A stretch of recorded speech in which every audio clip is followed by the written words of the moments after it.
Mga magurang kan mga aki asin residente sa barangay Tinago sa Naga City day malikayang mahandal ninhuli sa nakuang duwang sawa. An paliwanag kan senro sa pagruluwasan kan mga halas ngunya na nagiinit an panahon. Aramunta sa pagtutok live ni Chris Novelo. Chris?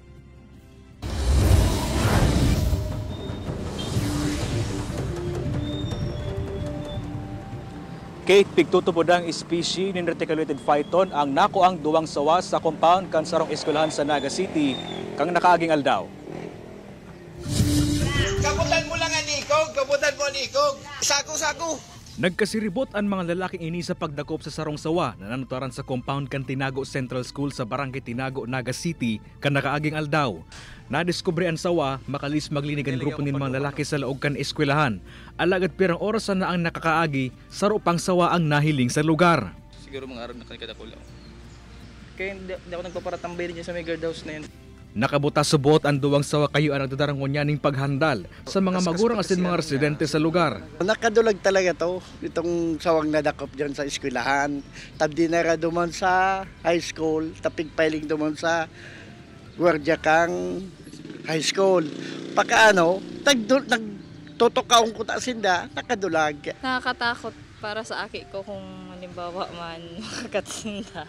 Susog sa City Environment and Natural Resources kan syudad, posibleng sarong species ng reticulated python ang nahiling na sawa sa eskwelahan.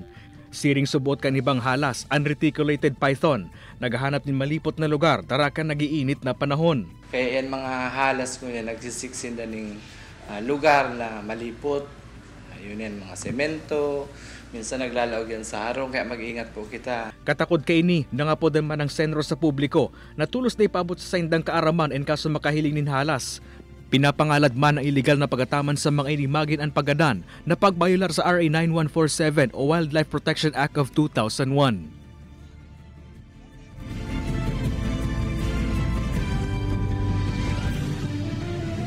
Kate, nagpatandid man ang mga otoridad sa publiko na mapurbar na magdakop kan siring ng mga hayop, urog na itong mga mayong experience na delikado ininhulit. Kate, ang reticulated phyton saro subot ining constrictor na pwedeng makakulog sa sarong persona gamit ang puwersa kaini. Kate? Alright, Jos Mabalos, Chris.